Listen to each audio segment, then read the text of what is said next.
Hey everyone, welcome back to the Smiling Homeschooler podcast. My name is Ben Wilson. We're glad you're here with us today. Tonight we're talking about some memories, and not just big moments or picture perfect days, but the kind of memories our kids will carry with them when they're grown. The feeling of being safe, understood, loved, the traditions that we repeat year after year, and the time we choose to simply be together. We also want to talk about how our minds often let the hard parts fade away while connections and our relationships seem to last. If you're ever worried you're not doing enough, then this is going to be the episode for you. It's going to be encouraging and also Christmassy, so we hope you'll join us. But before we start, we want to say thank you to Teaching Textbooks for making the Smiling Homeschooler possible. They're an amazing math curriculum, and we really appreciate their support this whole year and into next year.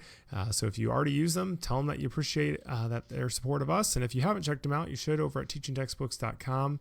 And lastly, thank you to Samaritan Ministries. They're a community of Christians that pay one another's medical bills, helping families take a safe step of faith as they feel God's leading in career or ministry changes or in bringing mom home. And you can learn more by clicking the link in the show notes. But all right, let's get going. Here's my dad, Todd Wilson.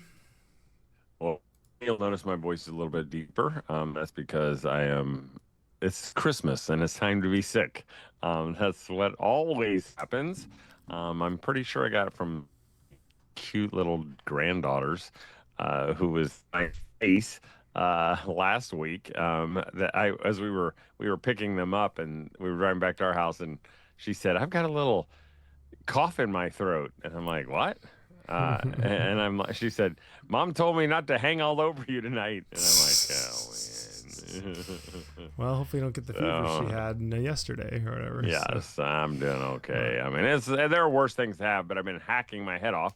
Slept on the couch the last 2 or 3 nights, and tonight the whole family's going to sleep under the Christmas tree, and I'll probably sleep in my bed because I'll be keeping them awake all night. Which means Dad will not have a cough for the next 2 months straight because he just can't shake him. I can't shake him. But you also went this evening to Steak and Shake, which, I mean, I haven't been to Steak and Shake in forever since it used to be terrible, and apparently they got rid of the service, which was the worst part, so that might be a good move. But how was the new and improved beef tallow Steak and Shake? I mean, that seems like the stupidest thing to highlight on your sign. We use beef fat. They're doing it because they're appealing to like the crowd that's now gun ho about all that, so I don't care how appealing that is. Just the phrase is not appealing. Tallow? It is just not tallow. I mean, they make candles out of it and lye soap. Why do I want it on my French fries? But that's everything to them right now.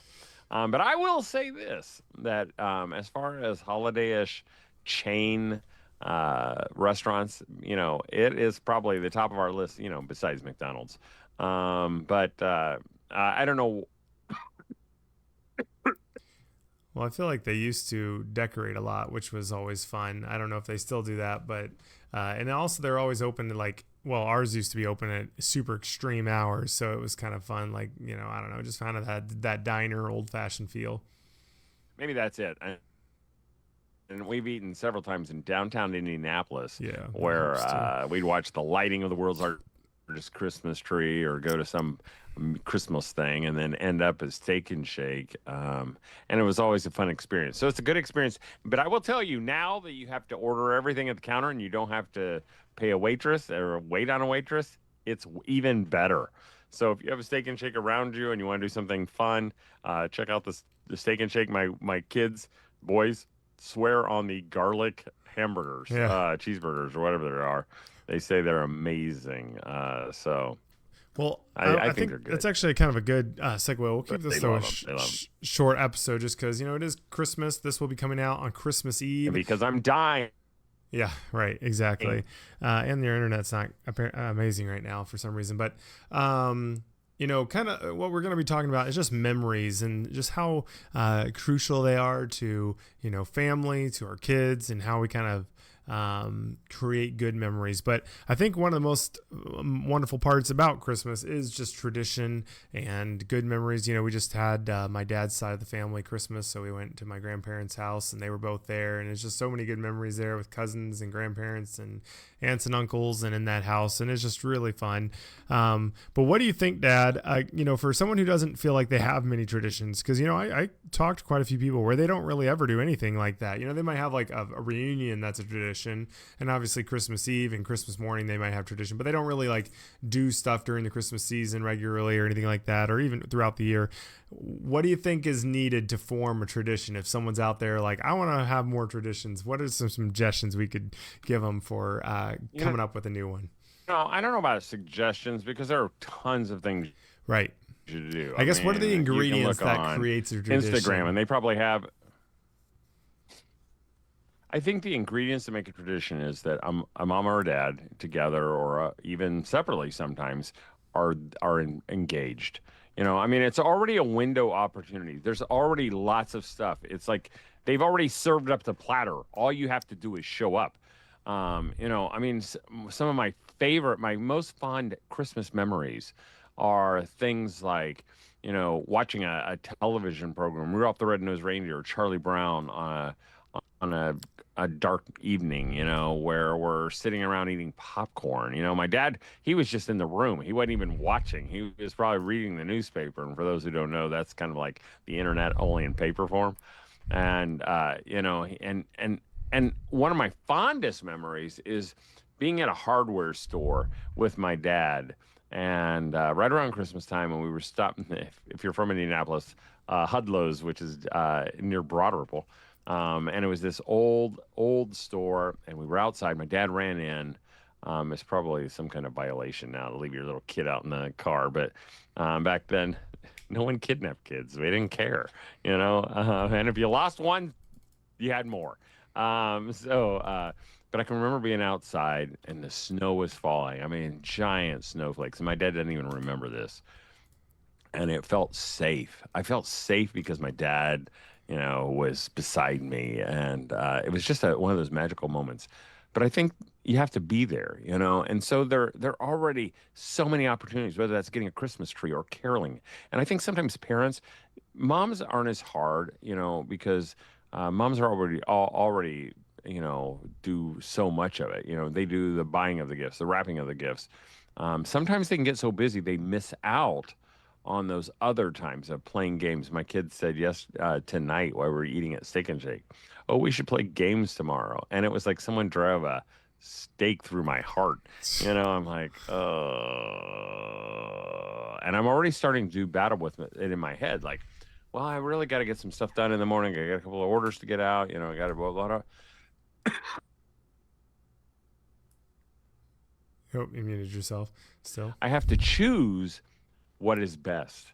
And I think for moms and dads both, again, at Christmas, you don't have to worry about the memories. You just have to show up. And, like Ben and Rissa, they already slept around the Christmas tree, which just means downstairs with the Christmas lights on.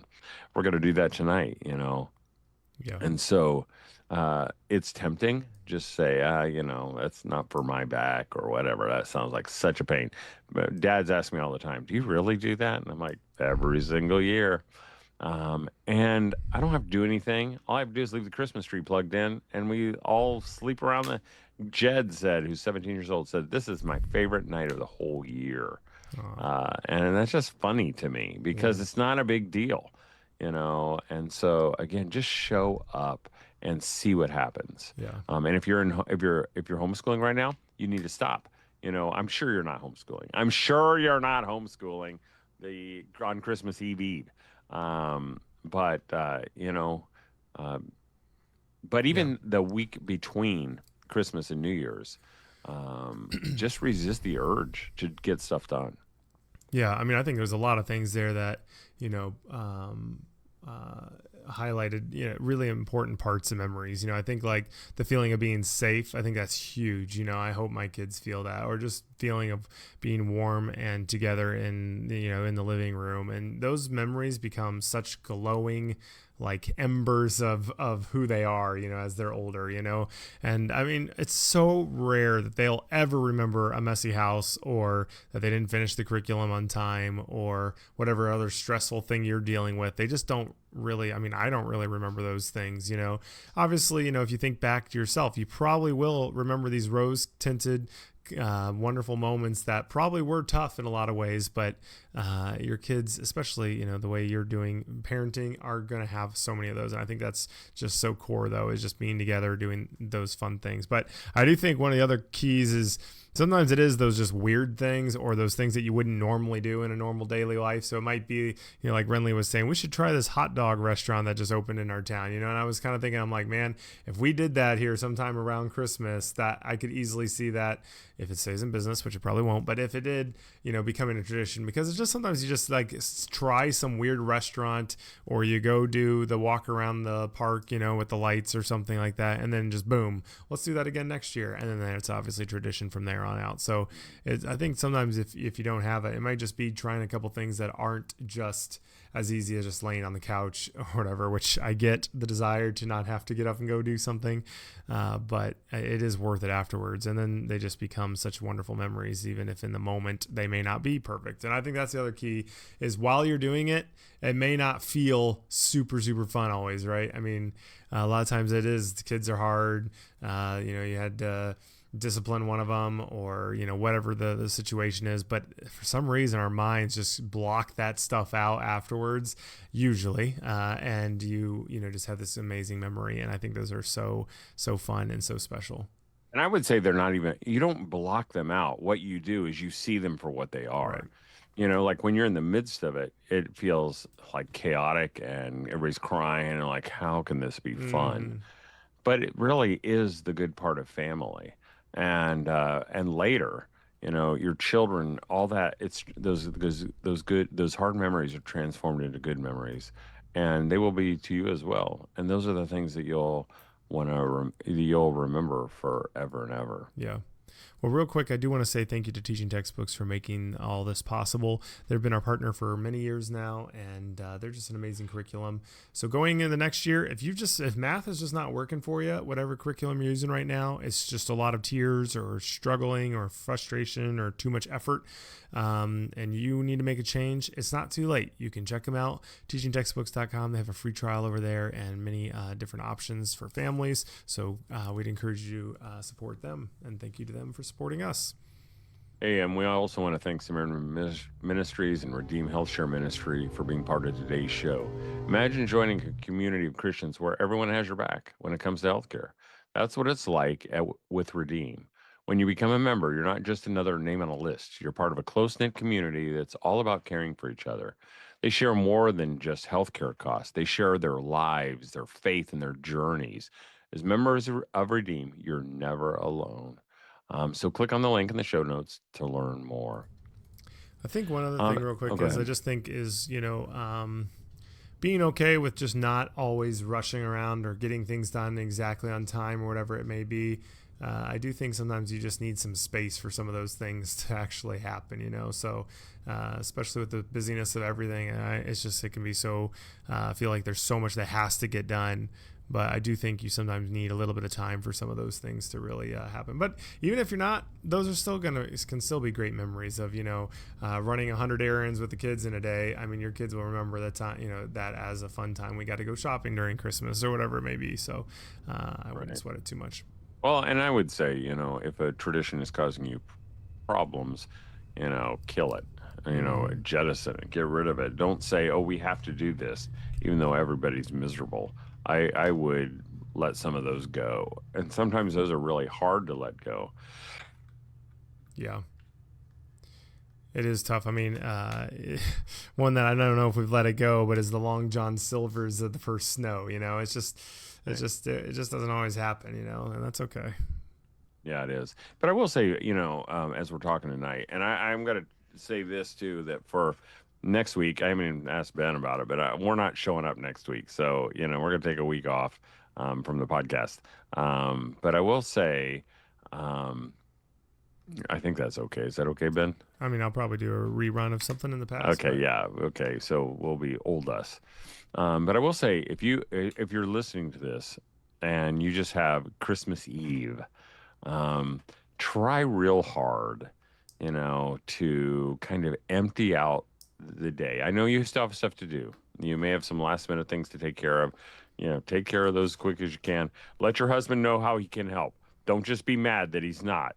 Say, hey, I need you to do this.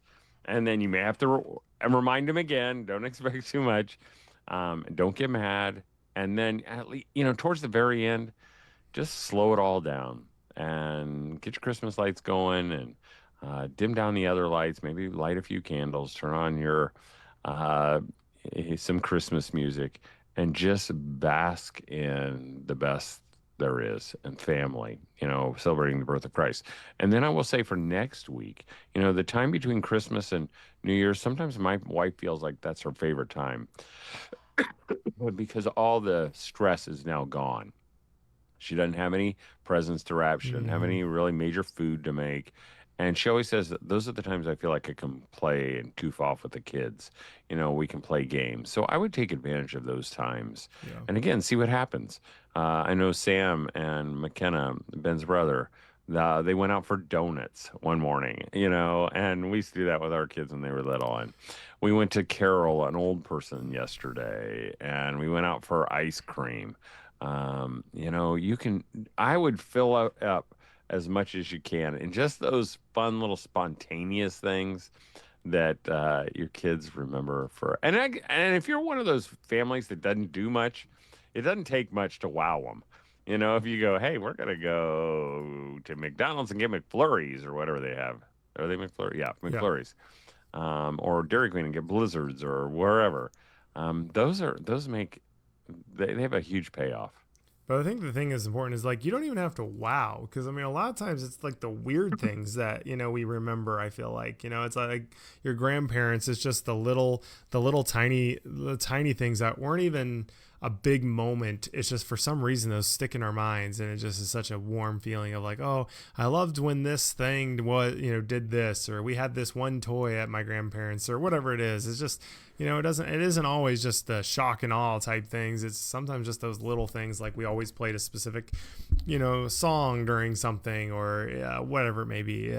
Which I will say, if you aren't a music player, don't have background music playing, man, that's a good way to get a good memory in there. You have music, a certain album or something connected to Christmas, always playing in your house. Oh, it just brings back so many good memories, which I know everyone, is used to that one. And if you're like Ben, who has a record player and you can play them on a record, they're 10 times better. Yep, exactly. It's just all the better. But yeah, I think, this is just a wonderful time, I think, for just, thinking about all of those, but it doesn't all have to be Christmas related. Obviously you can have traditions all through the year. We had stuff all over the place, but I think it's just extra heightened during this time. And I think they're easier to make at Christmas time. Mm-hmm. I think the world is primed for this. Right.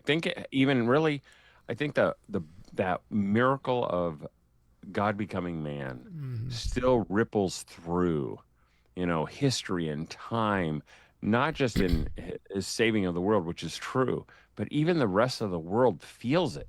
They feel like something is different about this time, and it is. So make sure you take advantage of it, because it really becomes the things that tie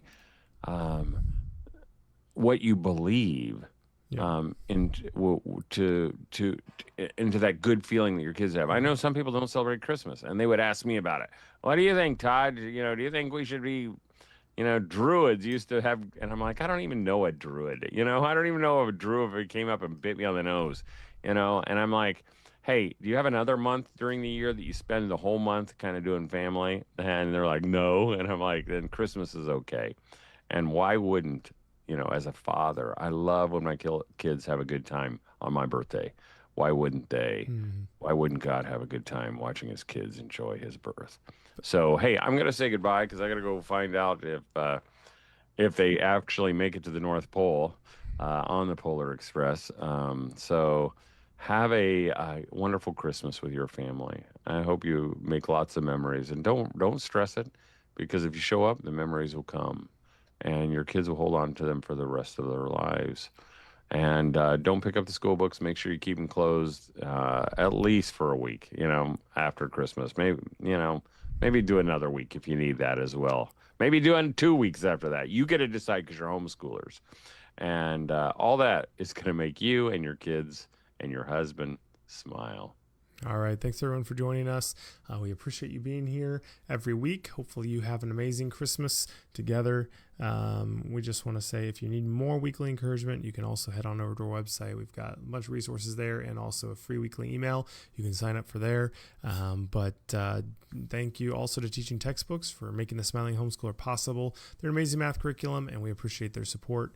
Also, thank you to Samaritan Ministries, a community of Christians that pay one another's medical bills, helping families take a safe step of faith as they feel God's leading in career or ministry changes or in bringing mom home. And you can learn more by clicking the link in the show notes.